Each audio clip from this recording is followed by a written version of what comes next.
Good to see your name.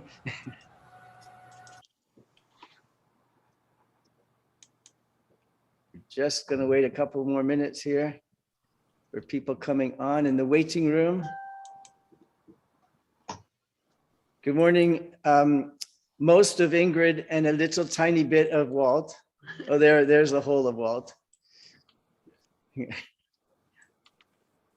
We can take the whole of you. We can take the whole of you, Walt. We can.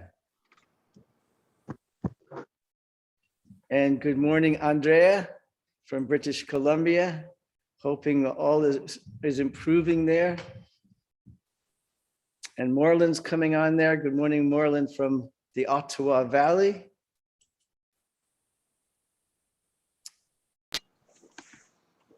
And Babette's little balls are bouncing up and down. And there she is. Morning. Good morning, Babette.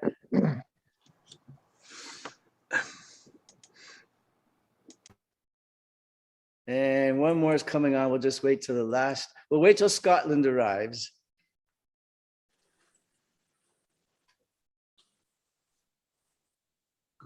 Is it there? Is it okay? Mary's here, so we have Scotland doing I'm that. so sorry. You're quite right. The rest of Scotland. We now have the rest of Scotland with us. The rest of Scotland, yes. The rest and the best is all here now. Yes. Okay. All right. Welcome. I'm going to turn us to Donna Hall, who is our welcome reader and is also. That's good to know. Who is welcoming, reading, and also bringing us a little extra this Sunday, which is lovely. It's yours, so. Donna. Okay. Good morning, everyone. Here are a few things that just to remind you about meeting on Zoom. Please stay muted during the muted unless participating in sharing time or the words of commitment. And also be aware that if your camera is on, you are always visible to everyone. Okay. Each Sunday, we begin our service by acknowledging that West Hill is on the traditional territory of the Mississauga of the New Credit, the First Nations lands, which were previously occupied by the Seneca and the Huron-Wendat First Nations. This place is and will continue to be home to Indigenous peoples. Let us acknowledge the mistakes of the past and support true reconciliation in the present by engaging and celebrating our Indigenous community and moving forward together with kindness and respect. For those of you joining us from afar, we invite you to reflect on the personal relationships you might have with Indigenous nations where you live. Take the time to explore the history, the teachings, and the culture of our Indigenous brothers and sisters. Welcome. Welcome to those living in the Scarborough area in Ontario, all across Canada, North America, and the United Kingdom, Africa, and beyond. It always asks for some reflections, and I was trying to find something this week to talk about, and I came across a TikTok that actually made me aware of the language I use, and I wanted to share it with you guys today. We use the word Indigenous to speak of those who lived on this land before us, and other words that we use are slowly losing face value. One of the words that is still out there, but maybe should be thought of, and I always appreciate when people make me think about the language I use, and that's the word Aboriginal. I was watching TikTok because, I try and keep up with my kids, and there was there was a chief that shared the reason not to use the word Aboriginal. The two letters AB, ab, before a word means not. Like for example, abnormal, not normal. Aboriginal, not original. But that's not true of the Indigenous people living on our lands. So it's something to consider when you're with the language that we use in our everyday thinking and thoughts. I just wanted to share that with you. That was something that I had learned this week and I wanted to share. Going into the recognitions and the announcements. recognitions of times and talents and resources. At this time, we recognize and express deep appreciation for the support of West Hill's work given regularly by so many people in the form of their time, presence, energy, skills, and finances. If you'd like to support the community and work of West Hill in any of these ways, please contact the office. If you'd like to receive our weekly e-blast, please email the office at westhillunited@gmail.com, as you see here on the screen, and you'll be added to the list. Now, does anyone have any announcements to make?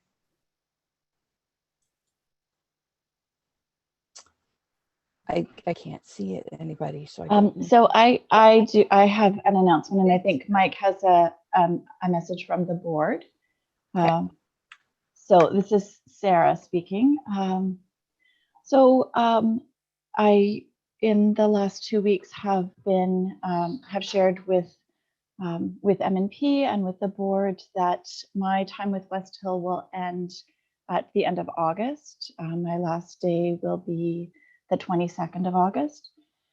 And it's through some discernment and conversations around next steps for West Hill that while I had signed on for a brief time, it has expanded, and I feel like 15 hours a week is not enough for the current needs of West Hill, and 15 hours a week is getting to be a little bit too much in my life.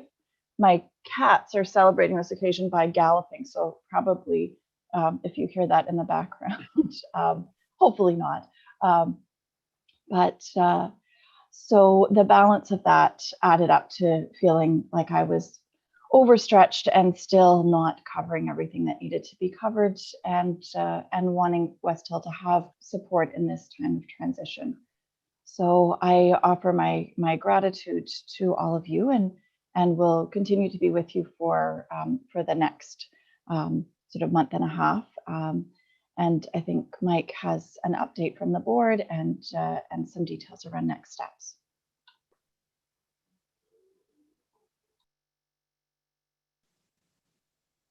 And with that, Donna, if I may, then I will step in. We were certainly saddened, Sarah, to hear of that date of your final services to us, but are so appreciative of the, well, I guess it will be like 8 months of supply minister leadership that you have given us. Your work with the In Touch team, you're presenting the perspectives, presiding at board meetings and other committee meetings, and being a common face at coffee time as well, contributing to that. So although it is with sadness, it is with also appreciation and understanding that you find yourself in a squeeze for time, and with us demanding and needing more time as we face some of our issues. So an official thanks from me on behalf of the board and the congregation, and we will undoubtedly find a more celebratory way to thank and recognize your great services to us. The board had a special board meeting last Tuesday, and that had to do with 2 other resignations in addition to Sarah's. And sadly, we received through Anita at the M&P committee, the resignations of Doug Baker and John DePetty, both of whom have been very stalwart members and contributing a great deal. John DePetty, very frequent presence at the front of our gatherings, and a voice of reason and leadership for over 10 years at West Hill. And so with those 3 resignations, we, I think, needed to give ourselves a collective shake and try to understand a little more clearly what's happening. And so what will be coming in the very near future will be a call for a congregational meeting, probably on a Tuesday night, because following the Sunday gatherings, I think many people do choose and need to get away. And it could take several hours of us as we plan through the process.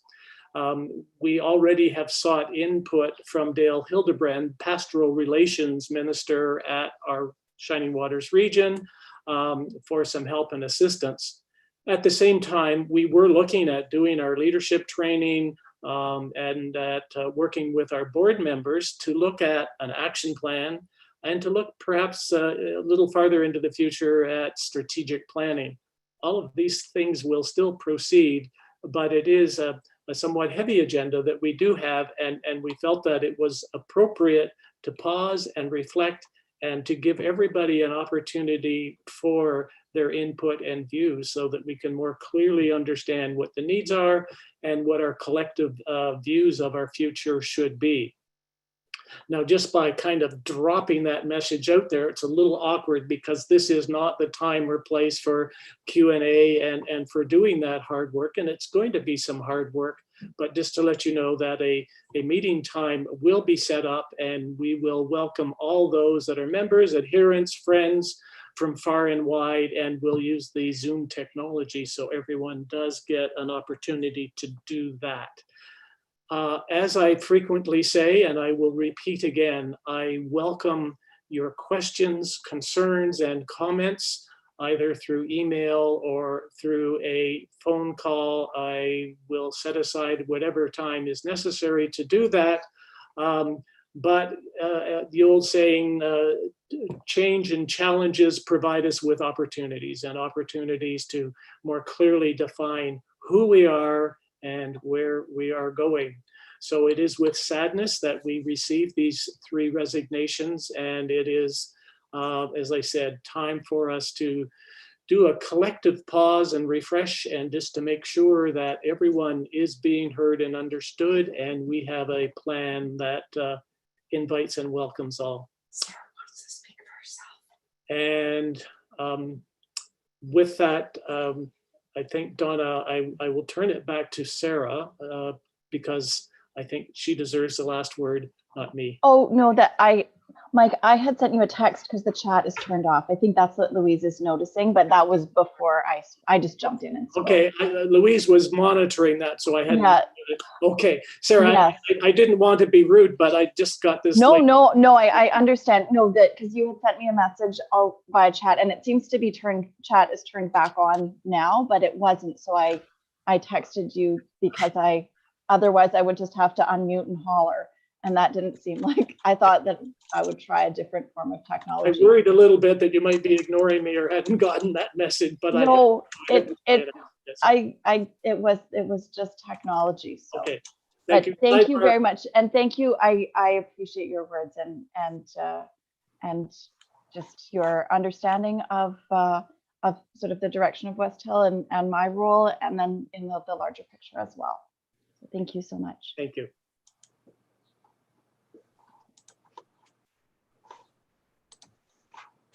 Is there anyone else that would like to add? Thank you, Sarah, for all the work you've done. Is there anyone else that would like to add anything into our announcements for today? If not, I will point the camera back at Scott. I was smiling a minute ago. If for those of you that have sat in this room with everyone, and every once in a while would see the welcome reader lean over to the minister and whisper something, and then the minister write something down, or me leave the piano and go back and tell Peter something very quietly with soft shoes, and we would arrange it all. And that would go on as quietly and subtly and unobtrusively as possible. And then, of course, we have Zoom, where we arrange all these things with everyone. So you're welcome into the nuts and bolts of what goes on in a regular time of West Hill. Done beautifully and with warmth and care and understanding for glitches. I'm going to be blending the grounded and guided and growing comments with the sharing time this morning because of what we're going to be looking at together. I've been blending the theme for the past little while towards this, and Canada Day even worked beautifully with it. And I'm really looking at the idea of the interconnectedness big word. I remember Richard Camage thinking, is there a shorter word we could use in our vision works than interconnectivity or interconnectedness? But it's kind of a good word for that webbing, that weaving together of life. And the three areas I'm going to be looking at with the lives of some people that have exemplified this so beautifully, that the weaving together is in three areas. And I'm just going to name them, and I'm going to use that as our sharing focus as well. The political, the social, and the environmental. The political, the social, and the environmental. And when we talk about the interconnectedness of life, the political means everything to do with decision making, power, political parties with a capital P, but just the idea of who says what about what in our global world at the UN, in our national world, in our local world, in our church world, in our family world, and in our own within ourselves. So the political, the power, the decision making, the impact. And then the same word blends down into the social, which is the people part, the community part, our relationships with others we don't know, and with others we'll never meet. And with those that we do meet, which are sometimes present a greater challenge than those we will never meet. And then with ourselves. And then the idea of the environment, which is where all that happens, in what all that happens. And we cannot separate them. Although some people's lives could major on one of those areas, but we can't separate them from what's going on in life. And so to open the sharing time, instead of asking you to mention something, I'm just going to ask you to think along those three lines. So when we're thinking of areas of difficulty, areas of stress, areas of burden and oppression, just in your heart and your mind, think of where that's a political issue, where politically our world, our nation, our area here, your area where you live, your family, and in yourself, where the political stress and burden is. And then think of in the social world, in the community world, in the taking care of each other world, in the needs for community, the needs for understanding, the needs for relief, the needs for rights, for human rights, for women's rights, for animal rights, for all of these, the social aspect of life. There's burdens and stresses there. And then in the environmental, which again is so related, where is that? Where are the hurts? Where are the fires? Where are the volcanoes? Where are the hurricanes? Where is the environment itself, which is neutral and doesn't mean anything to us, excepting the impact of it. So you see that all those the weaving together. And I'm going to be talking about, it was going to be 3 lives, and I'll tell you why I've changed it to 2 lives. There was just too much life in these lives to do in one time together. But those 3 areas of oppression and difficulty and burden in the political, the social, and the environmental, and grouping all this together in whatever particular one you thought of or you'll think of this week, may we say together, in this our time of need, may love abound. And from that maybe wider perspective, I'm just going to invite anyone that would like to share something in your life, in the life of someone you know and love, in the life of an organization you're part of. It can be a celebration, it could be a milestone, it can be a burden, it can be a grievous thing. It's not what it is, it's that you're sharing it, and we welcome all personal sharing at this time. So please unmute or give us a signal that you wish to share, and the community will, as Greta would say, wrap their arms around you, even Zoom wise.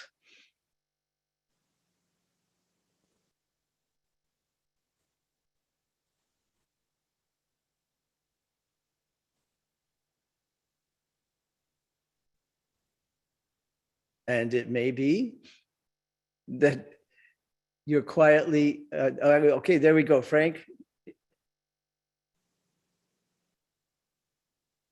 Still a little slow finding the unmute button, but there I am. There you go. I wanted to share something that happened this week. that may be of interest. A very good friend of mine her name is Margaret Bryce, and she is the great granddaughter of Peter Bryce, Dr. Peter Bryce, who was one of the first medical officers of health in Ontario. He was the first one that was appointed after that position was determined in the 1880s.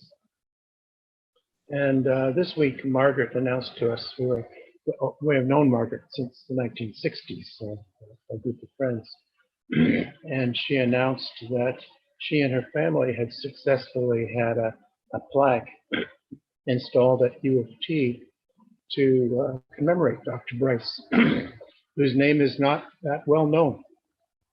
But the fact is that Dr. Bryce, his assignment after his Ontario job was with the federal government, looking after the health of children in residential schools.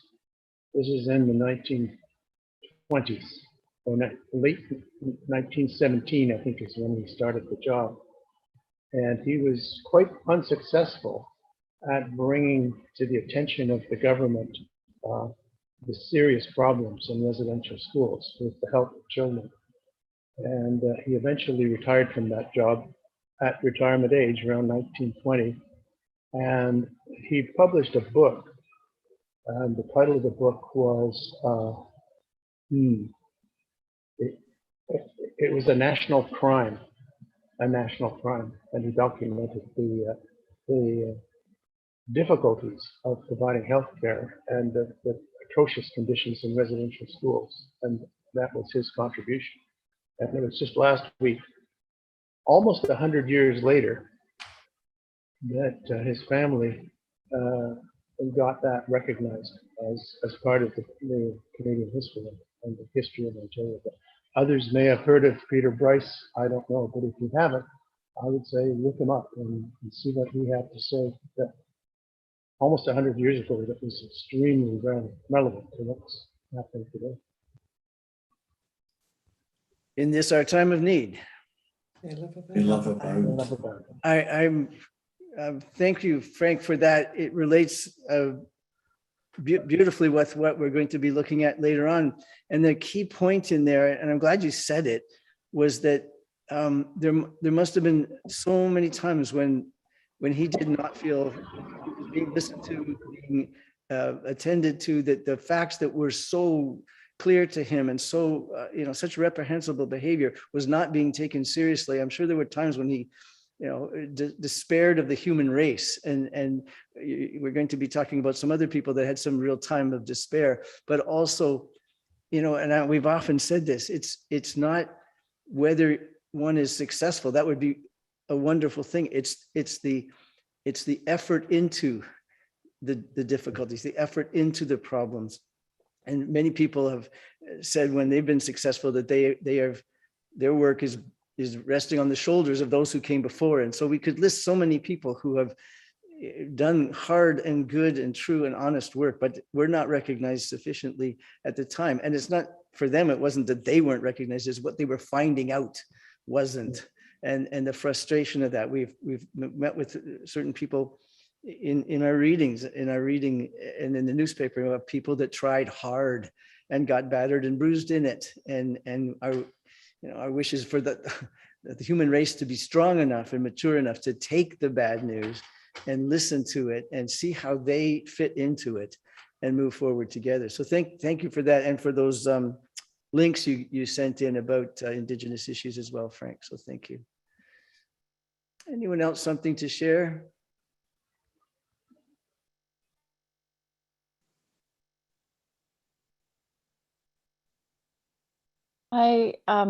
This would be in the category of personal or family, that I guess back in May, I celebrated a lovely online gathering with my dear cousin Megan and her partner, anticipating the birth of their baby, and he was born a week ago but did not survive. And so I hold in my heart Megan and Jordan and their families at this loss. They're in Montreal, so we're not able to visit in person and to see each other, but I'm certainly feels very, very close to me, and such a sad loss that so many of us who were celebrating and joyously knitting for the new baby. So we're remembering baby Freddie in this our time of need. May love abound. Thank you. Such sadness that words fail for the family. And I am a little bit differently, but meeting with on Tuesday, a porch visit with a longtime friend, the mother and the wife of the recently passed away Taylor Hill, 29 years old with the brain tumor. So that family is, one of the comments was, we knew time was short, but nothing prepares you for the actual moment, the actual time. And all of you who have been through that with family members, with loved ones, how do we prepare for that? And so we hang on tight with each other and bear the grief and walk through the grief, and not, hopefully not try to find easy answers, but find care and love and presence with people. So in this, our time of need. Love abound. Anything else occur to anyone else on the screen here? Now that is Walter, is that, are you just waving at me? That's nice. Hi, Walter. That's very good. Okay, and then we move to the idea, and I'm going to do the same thing again. The people, the places, the organizations that are doing good, that are raising the arc of the universe towards justice and compassion in every way they can. And so I'm just going to ask you to think in your heart, and when you come into this coming week with the news, with the things, the articles you read, in the area of political decisions, in the area of social, in the area of environmental, and we'll be looking at this a little more closely shortly, in those three areas of our life which are intertwined because we're interconnected. And when we choose to live grounded in that interconnection, our eyes are wide open for all that is difficult and all that is wonderful. So in this abundant blessing of all that is good, we share the joy. I believe I shared the joy all by myself there. I'm going to do that again. When I said we share the joy, and Glenn didn't say anything either. I was all alone there. Let's do that again. So for everything good in the universe that's being done, like for justice and for compassion, in this abundant blessing, We share the joy. that's very joyful. Yes. Share the joy. Oh, there we go. Lovely. Thank you. Okay.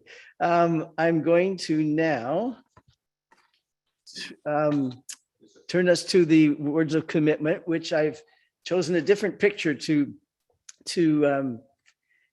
inspire, that has much to do with what we're going to be talking about very shortly. So, Peter, our words of commitment.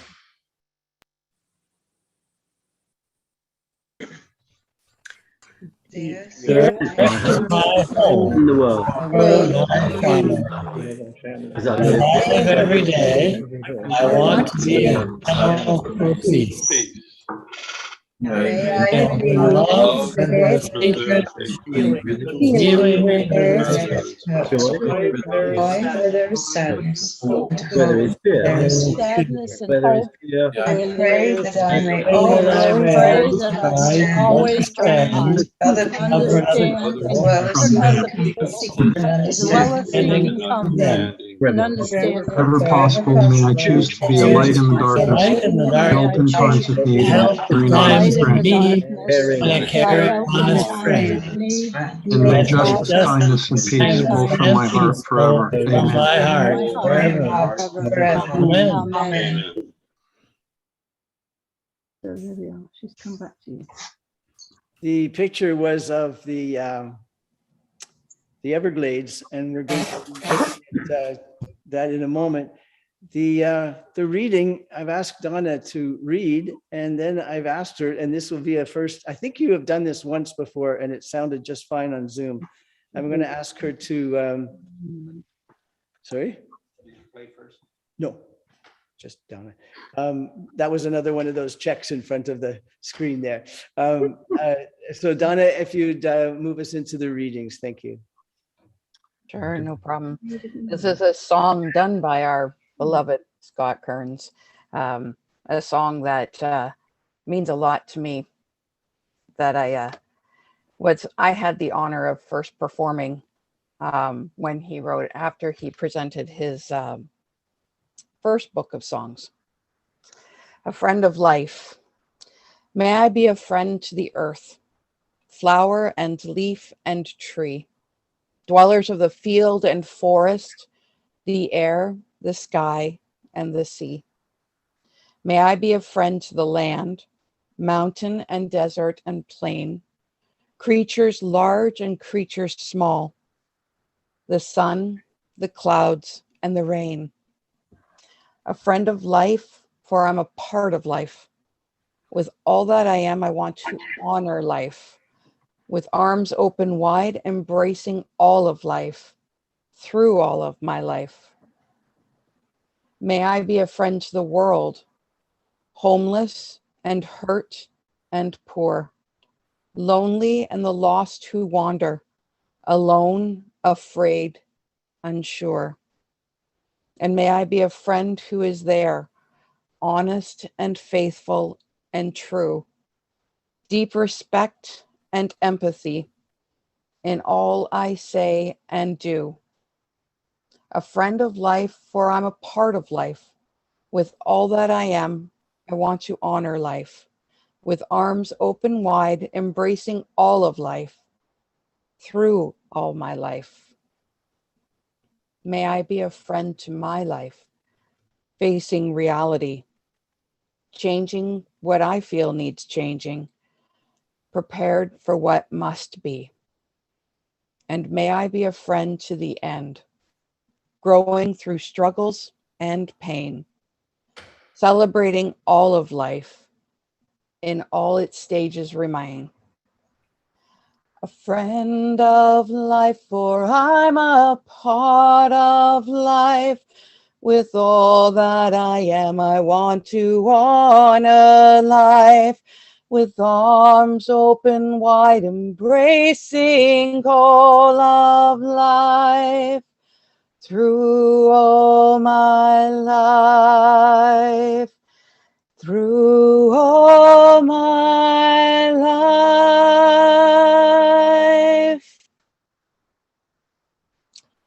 May we walk in it, offered as wisdom in the journey. May we walk into this light. Donna, thank you so much. I didn't ask you this before, but I might ask you to reprise that at the end of the service, if you would be willing to do that.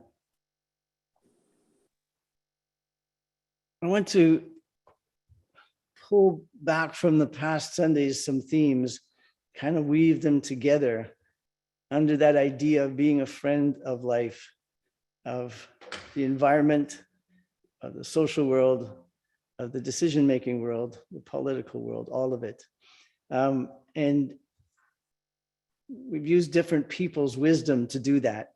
We talked about intentional learning, and we looked at John Dewey and his life and his words and his pragmatic philosophy, but his commitment to teaching, to learning, to always being open to learn something about life, something about the problems of life, something about oneself, probably the hardest part. And to be willing to face that and grow with it and be open, and for people to know you're open enough to do that and to explore so they can share with you what needs to be shared. And then we looked at some 18th century women and the ways that they saw things differently. They looked at the same things and saw it differently than other people. The subject of slavery came up. Many people were looking at that. And then they looked at the same institution and saw it differently. And that revolution of thought that we've all been through on different areas, sometimes a welcome one, sometimes a troubled one, when we see something differently than we did before. And that's that learning, that growing learning edge. And then we talked about this idea of looking at life, and we just did this in our sharing time. That's what I wanted to refer to it. That first we look at the things that are worthy of our lament, of our grief, of our sorrow, of our anger, of our rage at what is going on that hurts people, that hurts life, that hurts the planet. And so lament, we can't escape that we will hear things that are, to use the word, lamentable. They are lamentable. They're worthy of our lament. And if we try and pass that by too quickly with a sort of a overly Pollyanna, which she didn't actually do, Pollyanna did actually deal with some difficulties as well, but the word has come to mean a light approach. And so to be able to hold the world's griefs in a lament is a worthy thing. And also, after the and sign, the celebration, because there is so much good, there's so much beauty, there's so much wonder in the environment, there's so much good being done in the worlds of decision making, of effort towards goodness. There's so much we're celebrating in people's lives. We often hear that. It's when in this abundant blessing, we say, in this we share that joy. There's much to celebrate. And so the struggle that Canada met with, actually, the week before that, we looked at Christy Belcourt's work, where she was finding so much to lament and used that in her art to raise those issues, to put them before us, to celebrate. When she painted an enormous painting with dots about her heart, the beauty of her heart. And so both, she carried the lament and the celebration. And I'm sure there were times when the lament was heavier or the celebration was heavier. And then we came to the day of the Canada Day, and the same thing. And there were people that were truly struggling with what to do with Canada Day. I'm not sure if it was you were one of those people, but it really did come. You heard it on the news, you read it, that there were some people saying we have no right to celebrate Canada with what we're hearing. And there's others that were saying there's still much to celebrate in Canada. And what we did is we put those two ideas together and said, yes, there's much to lament. Yes, there's much to celebrate. So the response is a recommitment to be part of what helps the lamentable with all that's good in the celebration, because the values are still there. And so we combined lament and celebration into the idea of commitment. And then we looked at a grass, a blade of grass that grows 50, 60 feet high. We looked at bamboo with the themes of being such a boon to the world because it is sustainable. It's a sustainable crop, a sustainable plant, and a renewable plant. And that's why it's renewable. It grows very quickly. It grows well. And then we talked about all it did to sustain the planet, all the CO2, all the soil purification that it does. And then the renewal of people's dignity, because it provides jobs, because it is so workable. And we looked at all the things that you could make out of bamboo, that people could make out of bamboo, everything from bridges to scaffolding for buildings, to bowls, to flutes, to everything. And so that idea of being sustaining and being renewable was bamboo, but we looked at it about ourselves in our own life too, that what do we do to sustain ourselves through difficult times? What do we do to nurture that self, to reground ourselves? Sometimes there's things you might hear about your family here at West Hill that shake, that you feel shaky. It feels, oh no, what, I don't know. It's not as solid as it was in my own head. What have I been part of this? What do I know? What do I not know? There's all sorts of questions that can come up. So how do we sustain ourselves? Not blindly, but solidly grounded in a commitment to the values that we commit ourselves to, and then renewing that. You all know there's only so much time you can face your problem or difficulty. You also need to renew and refresh and do something. We talked about going and doing something beautiful, even if it's looking out the window for a long time with no other agenda but to see birds fly by, or to watch something on the television that's either rip-roaringly funny And that doesn't have to be that your neighbor would find it rip-roaringly funny. Greta and I often do not laugh at the same thing. Sometimes we do, sometimes we do not. But whatever is fun for you, take some of it in, and whatever is beautiful for you, take some of that in. So those ideas were blending together, and I was putting it all together and found I rested on three lives that did that blending so beautifully, not always successfully as far as results are concerned, but certainly inspiring effort towards those things, that they saw those interconnections between the political world, the social world, and the environmental world. And they saw them connected, and they saw one affects the other. The problems in one affects the other, and the solutions for one affects the other. And sometimes the solutions for one doesn't help the other. And so complicated for that. So that interconnection we stress here can be a cause for frustration and despondency because everything connects. And it can also be a cause for hope and opportunity because everything connects.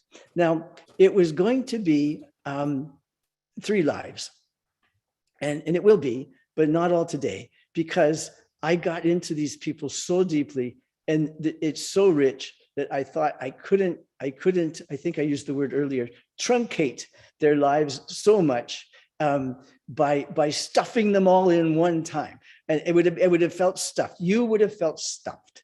And wouldn't have honored their life. So I've asked Peter, and he has deleted the slides for the third person. And it's only because she was third, not because she's less interesting. So I will tell you who it is at the end, and you can even look her up and come next Sunday and dip into this remarkable, beautiful life that's in Africa. But the 2 lives we're going to be looking at today, as we look at it, I want you to be, as we're going to be seeing them and their work and where they worked. But the idea of to look there is, where did they confront the powers that were working against either the environment or people? Where did they see that? Did they see that power? How did they respond to it? How did they respond to the powers against? How did they use their own power, even when they didn't think they had much? And that everyone on the screen has felt that so many times. I don't think I have much. I don't have much influence. I don't have much impact. But these people, how did they use their impact when they saw the powers against so big, so huge, so global, so national? So how did they use their power? How did they use their impact? When we talk about our groundedness and the interconnectedness of life, we're acknowledging that it has an impact on us and we have an impact on it. And so then I'm asking you to look at, as we look at these lives, for how they saw their impact. What possible impact could they have? And the values that guided them in that were the same values we just mentioned in our words of commitment, which is truth and honesty and integrity. And you'll see in both of their lives, they fell from their own values sometimes. And you do too, plunking down and getting back up and saying, I want to try again with this. So looking at how they entered that world of power, how they spoke to power, how they used their own idea of their own power, as small as it felt sometimes, and yours may feel very tiny sometimes, the impact you can have. And then how they used it at the local level for the social, how it wasn't just their work against the government, it was work for people, for others that they didn't even know about till they started to explore. And that may be our case too. How many of you have found out about needs? You didn't even know that idea existed, and all of a sudden it's a pocket of need that's real. And then in their own personal life, and you'll see the struggles in their own personal life too, because that idea of power and control and decision making is within yourself as well, and it can get very complicated there. So I'm going to introduce you to the first of the 2, since it's not 3, it's 2. And the next slide, I was going to call out the number. I just found out Peter does not see in front of him the number of slides, but I'm going to ask him to put the title slide on for our first meeting of a person. It's called The Everglades.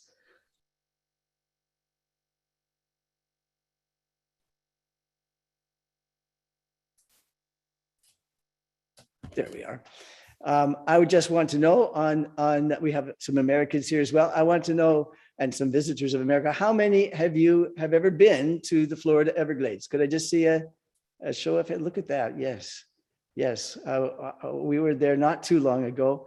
It is an immense extent, less than it was, of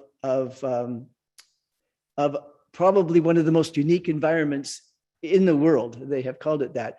Next is the map, just to let you know, for those of you that didn't wander over that way, the map will show you where the Everglades is. That's the green there. So you're at the south part of Florida. Now, some of you may have come in at it from the Miami angle. We usually came in it from the West Coast angle, but you'll see that area, the Big Cypress is part of it, the Everglades, all where that word is the Everglades. They call it the lungs of Florida, the lungs of America, and the lungs of the world.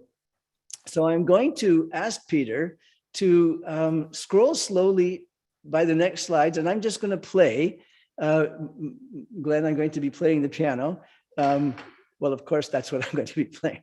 But I'm going to play what Donna had sung, and I want you to take in the beauty, the life of the Everglades, and feel why it is so important for people's voices to stand for it and to stand against those voices that stand against it. So the Everglades.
Hoping that brought back memories for those of you that had been there and whet the appetite to learn more about that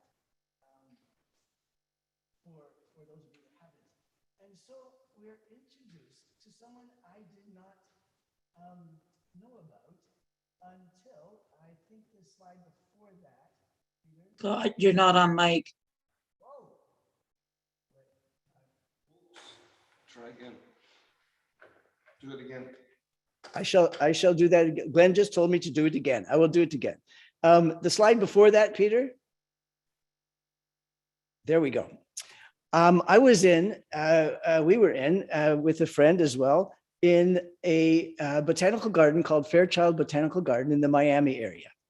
And we were on this little tram ride around, and the tram stopped in front of this. And I thought for a moment it was a woman who had been sitting there far too long and had gotten a bit rusty. But it's a statue. It's a bronze statue of a woman. I didn't know who it was. And the tram didn't stop long enough for me to find out. But then I did. And that's the next slide, which is the name of this person, Marjorie Stoneman Douglas. Just on a whim, has anyone, I'm going to wager not many of you had ever heard of Marjorie Stoneman Douglas. Would that be true? There we go. Good, good. Moreland, you knew? It's okay. You Ringing a vague bell. For those of you that were watching Moreland, that was a vague bell ringing in his head. Marjorie Stoneman Douglas was born in 1890. And I won't go into her early childhood because it's significant for her, but it's really quite sad. A great deal of difficulty in her life. And out of that came something quite beautiful. So I'm sorry, Peter, I'm just going to come to the slide I'm wanting there. There we go. Thank you. She came to Florida when only 5,000 people lived in Miami, only 5,000. And it was just, she called it was a glorified railroad terminal.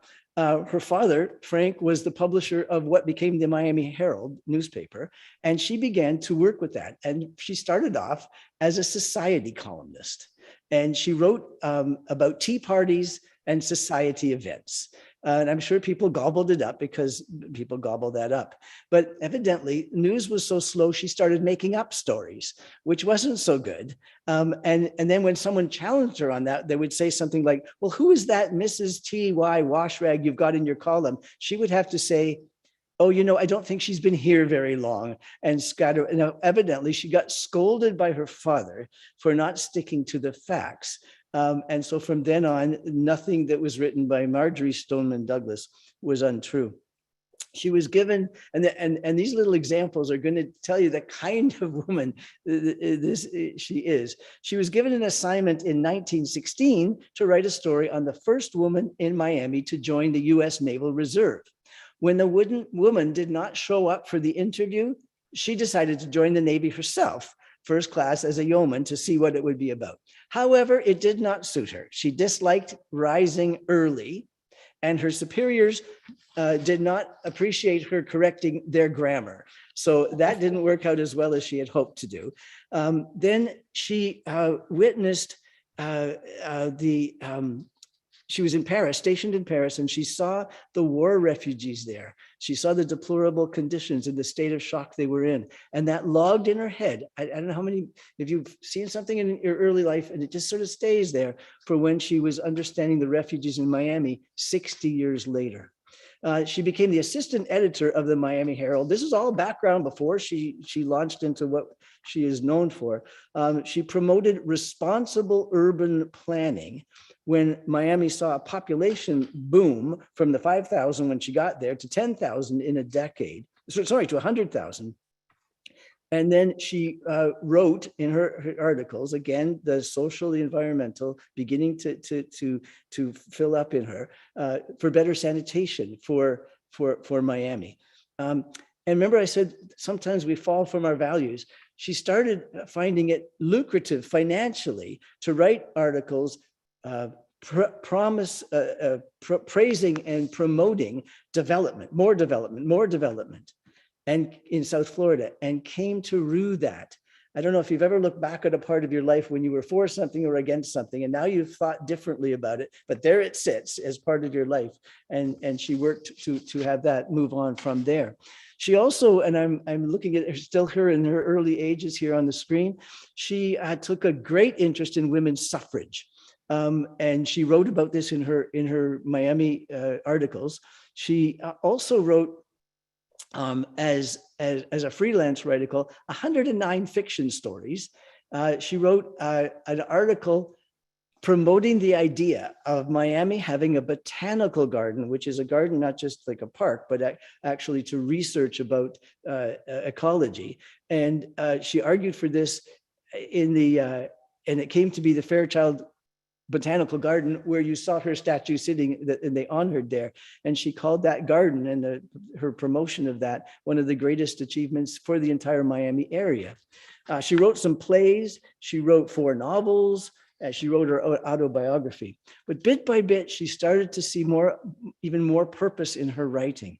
I mentioned that she wrote for women's suffrage, and she began writing about women in leadership, that women should be in leadership with their skills, with their talents. She spoke in support in Tallahassee about the women's right to vote. She was not impressed with the reception a group of them got in the Florida legislature. She wrote about this experience later, and she said, all four of us spoke to a joint committee wearing our best hats. Talking to them was like talking to graven images. She didn't get far with her effort for that, but she did not give up. She was able to vote for the first time when she returned from Europe in 1920, so her work paid off. Then she had addressed poverty. This is a beautiful statement of hers that she wrote in the Miami paper. You can have the most beautiful city in the world as appearance goes.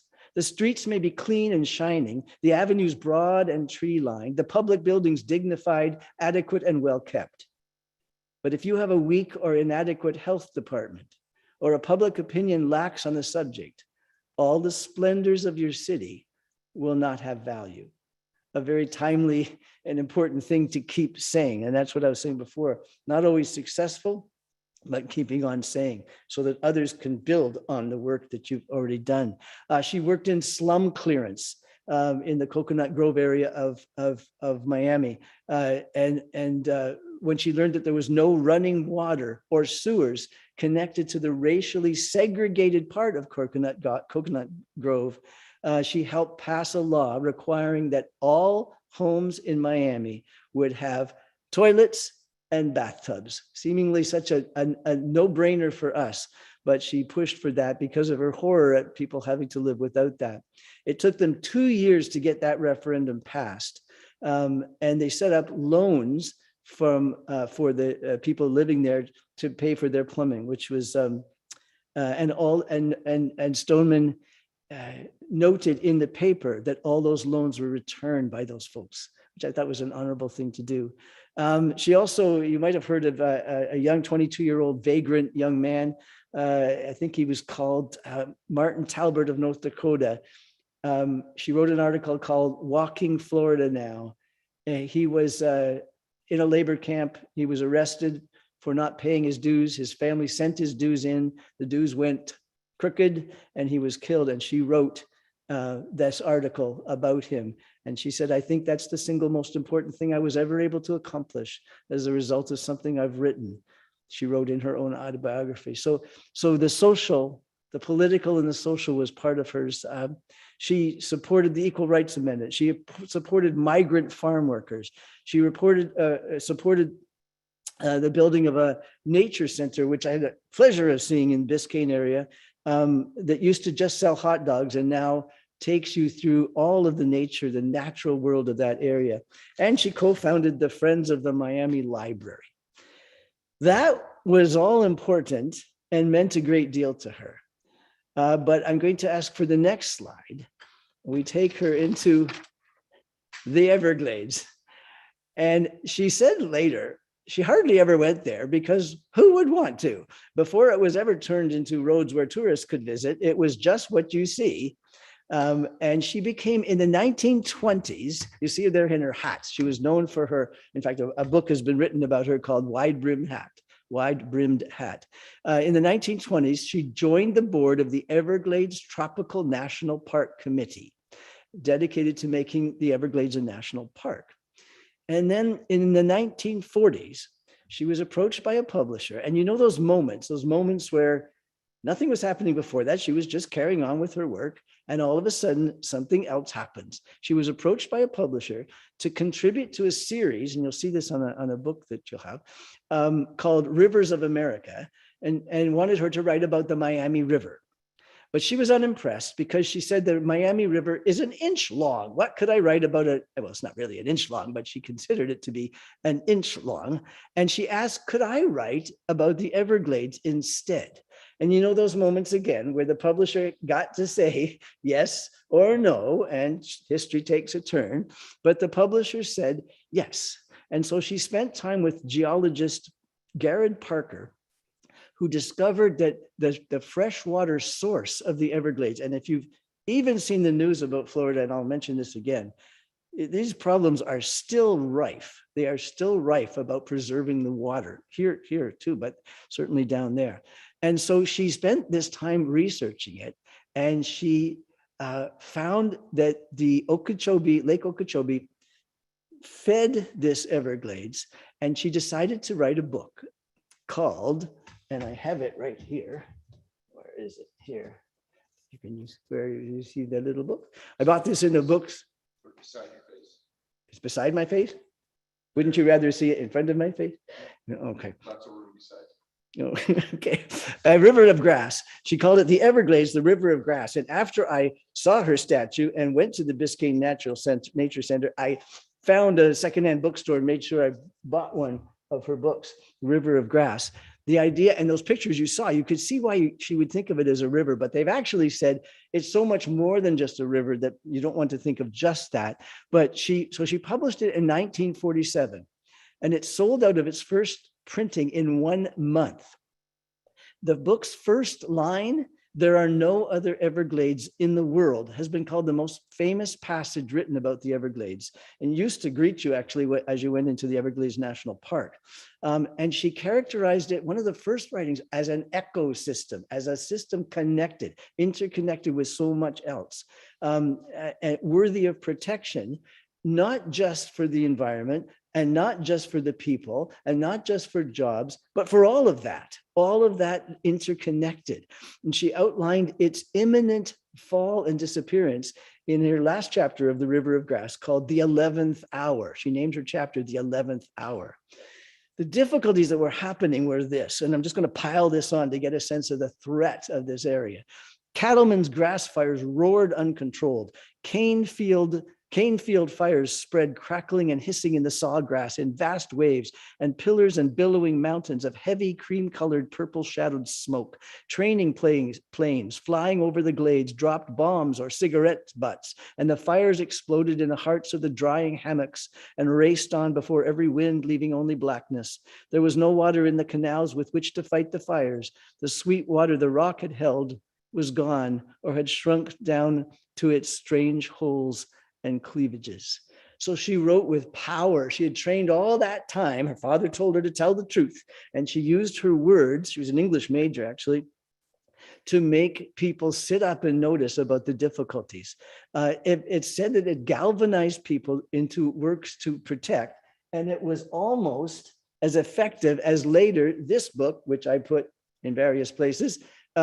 If you know if you know Rachel Carson's Silent Spring, which blew the world apart about the environment. But this one, and you may have heard of Rachel Carson, you may have never heard of Marjorie Stoneman Douglas, but it had such an effect at the time. It was considered not only a classic of environmental literature, it also read like a blueprint for what people are hailing as the most extensive environmental restoration project ever taken anywhere in the world. It needed to be read, and it was, but it also needed to be acted on. And so the next slide shows Stoneman Douglas out there in the media talking to people. There she is with some of the sawgrass, and she read the book in 1947. It wasn't until the 60s she started working for the Everglades at age 79. Didn't start at all till age 79. And the slide you'll see, the next slide, Peter, she's out there on a boardwalk in the Everglades, battling mosquitoes and such. And she encouraged environmental groups everywhere to sit up and pay attention to the facts of the interconnected importance. And when we're looking at the Everglades, we're looking at the whole world, to the people that are trying to say it is connected, it matters to you. I was talking to someone in an environmental group on the Gulf Coast of Florida, and they said, it seems that we can't get people to pay attention to the environment until we tell them it's bad for tourism. And then all of a sudden people, oh, well, we better do something about that, instead of the people's lives and their health and their worth. So at age 79, she starts to talk. She toured the state of Florida. You see the next slide. She's toured the state, giving hundreds of ringing denunciations of projects that were going to harm the the Everglades. She objected to an airport being put there. And it wasn't until she badgered President Richard Nixon, until he was badgered even more than that, to scrap the project, which he did. The next slide, Peter. She met with people wherever she could to object. She objected to whatever was damaging, and she tried to tell people, yes, sugarcane is important, but not at the expense of the lungs of Canada. She spoke about the damage that even the Army Corps was doing when they thought they were doing the right thing. And once or twice, she launched into a tirade about something and then found out she was wrong. And so she would admit that. She said, what a liar I turned out to be on that one. And she kept moving. She was giving a speech to the Army Corps to say, you can't do what you're doing. And during the speech, a colonel in the audience dropped his pen on the floor. And as he was stooping to pick it up, Douglas stopped her speech, looked at him and said, Colonel, you can crawl under that table and hide, but you can't get away from me. Listen. So up he came, probably blushing, to listen to her further. The next slide shows her again in a wide brimmed hat. So many times when she gave her speech, just like this, you can see the microphone there, she was booed and jeered and shouted at by residents of the area she was talking in. And she yelled out once, can't you boo any louder than that? Look, I'm an old lady. I've been here since 8 o'clock. It's now 11. I've got all night and I'm used to the heat. So she just spoke very boldly back to these people. And then she said, and this is such an important thing about being guided by love. She was really against what most of these people were doing, many of these people were doing. And then she said about them, they're all good souls. They just shouldn't be out there doing what they're doing. I thought that was a very gracious way of saying they're all good souls. They just shouldn't be out there doing what they're doing. The governor of Florida said Marjorie was the first voice to really wake a lot of us up to what we were doing to the quality of life of our people. She was not just a pioneer of the environmental movement. She was a prophet for all of life, calling out to us to save the environment for our children and our grandchildren. The next slides will show you the books she wrote that before she dug in about the environment. So you see stories that she wrote, 9 Florida stories. And then the next slide shows her autobiography, which I have read. It's a beautiful, beautiful book called The Voice of the River. That picture on the cover is worth having for that. And the next one is the one she's the most famous for, is the Everglades River of grass, with the sometimes the nature picture. And there's the 60th anniversary of the edition of it. And I'm just going to, the next slide shows books written about her. I love this one. I wish I had this one. Do you say there's one that has her in her beautiful hat right out there in the environment, and then the Voice for the Everglades book for children there with a roseate spoonbill standing in the water. And I love the last one there. Marjorie saves the Everglades. I'm sure she wished she had been entirely successful for that, but these are books that children got to read about the area. And the next slide is I just want you to leave that on there. This is, I just wish, don't you just wish you could meet her? I mean, when you see this picture, I'd love to meet this woman. She, an award, I often don't go into all the awards someone received because there are so many people that did very much good and never received the awards, but she was honored in many, many ways. But the one that I found the most important was there's the Marjorie Stoneman Douglas Award, which honors individuals who must go to great lengths to advocate and fight for the protection of the environment. If it is a perfect, I mean, not many awards are phrased quite that, who must go to great lengths. I think there's a really good criticism of the world in that award words. She also had the honor of giving a copy of her The Everglades River of Glass to Queen Elizabeth and to Clinton, Bill Clinton, who awarded her with the Presidential Medal of Freedom. Just to see, when you're looking at this picture, just to see her response. She was inducted into the National Wildlife Federation Hall of Fame, which she was very pleased about. And then she was inducted into the National Women's Hall of Fame. The National Women's Hall of Fame. You can almost predict her response. Why in the world should they have a Women's Hall of Fame? As I heard they wanted to put me in the other day. Why not a Citizens Hall of Fame? Why just a Women's Hall of Fame? So I love her protesting even when she's getting an award. I like her. She's got that energy to still do it. And I will give you two last comments about her. John Rothschild, who helped her write her autobiography, said that her death was the only thing that could shut her up, and added, the silence is terrible. Is that not a beautiful, the death was the only thing that could shut her up, and the silence is terrible. There's a monument in her honor, and that praised her passion and her resolve, that even when politicians honored her, when they finally honored her and visited her for a photo opportunity, she chose to use the opportunity to provoke them to do more and do it faster. Do more and do it faster. Her issues are still going on. They're still needing to be addressed. They're still not just the Everglades. If we took every single person on this screen, we could name an area of our country, of our continent, of our hemisphere, of our world that is not being protected. And if you even Google the Everglades or any organization, some of you on the screen are a little more familiar with that than others, organizations that are fighting for water, to clean water, to unpolluted water, to the life that goes on, the ecosystems in the Everglades, but the ecosystems everywhere. Nature Conservancy of Canada struggles hard for all the different ecosystems in Canada to be honored. So it's not just that one place, but on the shoulders of Stoneman Douglas, many are still working.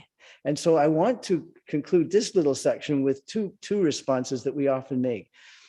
For the needs that are still there, for the suffering that is still there, in this our time of need, may love abound. For every single thing Marjorie Stoneman Douglas did, the good she did in the political sphere, for the social sphere, for the environment, that she did it in a connected way and saw that the social world affected the environment and the environment affected the planet, all of that, for her vision and for her strength, and for every single person that was inspired by her, for everyone who has read her works and seen movies about her or different things about her. If you Google her, you'll see all sorts of things. And for everyone who passed in the tram ride, the statue of her and wondered, who is that? Who is that? For every bit of good that came out of that, I celebrate that with all my heart and want to say, in this abundant blessing, We share the joy. And so I turn now to my second person. And I take us further south to the Amazon, to the Brazilian section of the Amazon. The next slide shows a map of the area where that mighty Amazon reaches, and much of it is through the country of Brazil. And so I'm going to take you on a little scenic boat ride or tram ride of the area. And as you're looking at these, look for both things. What needs to be protected? What needs to be celebrated? What is important about these areas? Why they're so threatened, and why they should be so protected. So here we are in the Amazon area of Brazil.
Oh, a monkey. I forgot he was the last one, the monkey. Not found in the Everglades, or not supposed to be found in the Everglades. Won't even get into the mention of exotic pets that have been released in the Everglades that shouldn't be there and bring a lot of threat there. The person I want to celebrate, and I'm aware of the time and I won't go over, and I don't want to miss the importance of this person. His name, Chico Mendes. Is there anyone on the screen that is familiar with the name Chico Mendes? All right, well, you're going to be introduced to another person that's rich in the idea of affecting the world that is so interconnected. I'm going to ask Peter to go to the first slide there so you can see him. I call him an unassuming sort of person. He has these black and white photos taken of it. There's another picture. Next one is him near his workplace. And the next one has him near his home. The next one shows him, and what we're going to talk about for a minute is tapping a rubber tree, tapping, not a maple tree, but a rubber tree. And I'm going to leave us on the next slide. Stay on that slide for a little bit, because I want you to know a little bit about this man whose story I didn't know at all. And I wish I had earlier. What he's tapping there is called white gold. And what it's called is latex. And it comes out of many trees in the Amazon, but mostly under the Hevea brasiliensis, known as usually called the rubber tree. They get to be about 100 feet high, 10 feet in circumference, and they can live for a couple of 100 years. They grow at a low density. So although there's many, many in the rainforest, usually no more than one tree per acre. So if you're tapping, you're doing a lot of walking. The indigenous people knew the value of latex, of what came to be called rubber for years and years, and they would coat their belongings with it to waterproof it. The Europeans came and did what they did, and found that they could hammer it down into sheets, sheets of rubber. And for those of you from Britain, you may have already known this, but a man named Macintosh was the first to embed a Brazilian sheet of latex between two layers of cloth to make a sewable waterproof fabric. And after him is named the British raincoat, which is the Macintosh. So that was the first use of that. And then they make tires, they vulcanize it in true Spock fashion. They vulcanize, that was just a silly comment. They vulcanize it into rubber for tires, and they insulate wires with it because it doesn't conduct electricity. So workers, once, of course, the West found out about, the European found out about this product, they descended in hordes. And the troubles that people like Chico went through, having no voice with what happened to that instead of being people who lived on the land, knew what the trees could do, knew how to take care of the trees so they would keep giving latex to the community, knew how to start on tiptoes and tap high in the tree, and then each time a little bit lower and a little bit lower, so no damage was done to the tree. These people, with their knowledge that had kept the ecosystem going for hundreds of years, were met with these landowners, these business people that wanted to take over these areas, not for the people living there, but for export to other places. And you know, these stories are so common all over the world. It even happened that they found out how to take a tree and move it to the Kew Gardens, which is a wonderful and beautiful place to visit, and made them there, and maybe didn't need Brazil anymore, but that didn't work. So back to Brazil they went after World War II. But the rubber tappers, those that knew how to do it, actually got what's been called, were snared in an economic web known as debt slavery. Debt slavery, not traditional slavery, if that's can use the word, but because they didn't have control over the land anymore, and they had no claim, no power, they had to pay to be on the land. And the owners were called, I hadn't run into this, rubber barons, not robber barons, although that would have worked, but rubber barons. They were often called the colonels of the riverbank.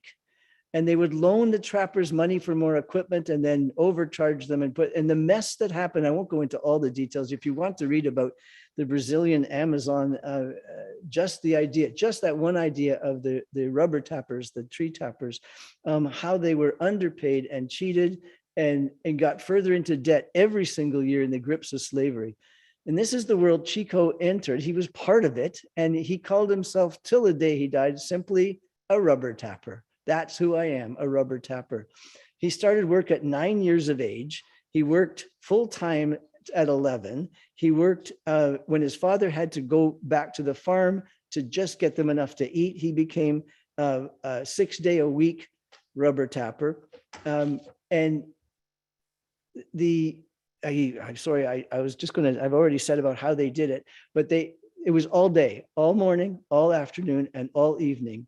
During the wet season, they turned to Brazil nuts. And in the dry season, they worked for the rubber. So Chico saw the plight of his fellow Brazilians, his fellow rubber tappers, and slowly began to be aware at a level he wasn't aware of the wider picture. He was taught to read by a man who walked into their lives and walked out again after about a year, but taught him to read literacy and numeracy, so numbers and words, and all they had to work with was newspapers. They didn't have books, so he learned to read with newspapers. And I think you'll smile at this, maybe not if you disagree. He also listened to radio broadcasts, and he listened to the Voice of America, and it showed him that America thought America was God's gift to the world. And then he listened to the Soviet station, which referred to America as an imperial action. And then he listened to the BBC, and he says, they just reported the news. So from then on, I was a faithful BBC listener. He got the facts from that, whether that's always the case or not, but that's what he did. So he learned, and he started to form unions. He started to form groups. And I won't go into all the details, but it's really worth a read. They were suppressed, they were attacked, they were beaten, they were pushed aside by the developers. Whenever they tried to speak, they would find their homes being ransacked. They would find everything you've seen on a bad movie of bullied landowners happened there. And they were also wrecking the landscape. They were wrecking the world that was around them. And so Chico, and I'm really shortening this, and I'm sorry for that, not because Chico's not worth looking to, but Marjorie Stoneman took up too much time, as she probably wanted to do. But Chico started to see that the answer, and he called it, was immense love. Immense love needed to care for the whole here. He created unions informally and got attacked for it. People got killed for it, but he wanted a voice. He then realized it wasn't just rubber tapping that needed a voice. He said, I thought I was just speaking for the rubber tappers. And then I thought I was just speaking for the Amazon. And then I realized I was speaking for humanity and the whole world. Because unless we learn to live in the interconnections we have with care for all, politically, socially, and environmentally, it won't work. And he realized that as fires raised across the Amazon because of the poor approach to take, and I'm going to zoom right ahead to now. Any of you that have listened to the news about the Amazon, it is still an enormous threat. And there again, Chico's words, for the whole of the environment, for the whole world. He spoke in government offices. He spoke in England. He spoke all over, wherever he could. He never had the right clothes for the meeting. He was always in something just sloppy. He would come. He didn't realize you needed to be in tails and tie, but he spoke and he was listened to. He was honored by many, many, many. Yet one day he was in his house. He walked out to his backyard, and the protesters from the landowners took their weapons and gunned him down. He didn't make it back into the house.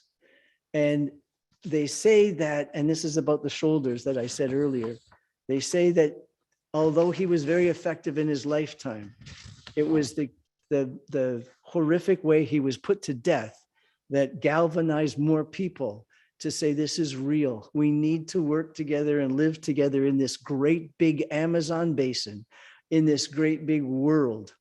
And so the idea, the slide, just to end the words there, political, social, and environmental interconnected. What these two people did, and what we're going to hear next week, an amazing woman, and across the other side of the world, they used their influence, their impact, their effect that they knew they had because they were part of a web of life. They used it the best they could. They made mistakes. They regretted things. There's no, bastion of perfection that launches into the human situation to do things. But they used what they could of themselves to use their influence politically, which means in the decision-making of the world, they spoke bravely. In the social world, that they cared about more than just themselves. He saw just not his rubber tappers, but he saw the people affected by that. And he even saw the landowners as misguided, and that love for even them was the only answer. He was, and Marjorie was a friend of life, which guarantees nothing at all. Marjorie was often not listened to. Chico was often not listened to. Chico's life was ended because he was speaking so purely and so truly, but he kept on, and the shoulders that he offered the world, so many are standing on now in the Amazon, in South America, for that interconnection of the environment, the social world, and our decision-making world of politics. So I'm going to ask Donna if she would still grace us with perhaps the first. Donna, could you do the first verse and the refrain for us to end with? That would be lovely if you could. Sure. Did you want me to sing it? Yeah, absolutely. Do we want her to sing it, folks? We would like her to sing. Yes, look at that. Yes. Yes. Would you like a starting note? That would be wonderful.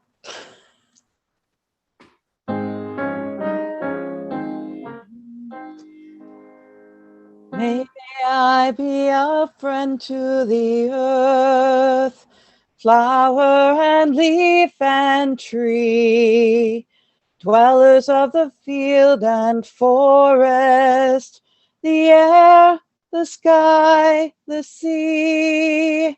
And may I be a friend to the land, mountain and desert and plain, creatures large and creatures small, the sun, the clouds, and the rain. A friend of life, for I'm a part of life.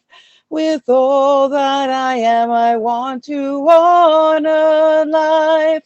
With arms open wide, embracing all of life. Through all my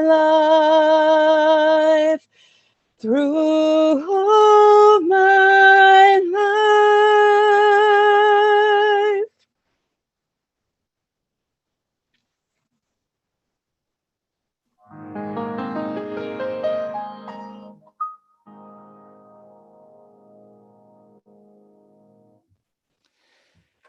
I very much wanted Donna to sing that on her own, knowing full well that she could.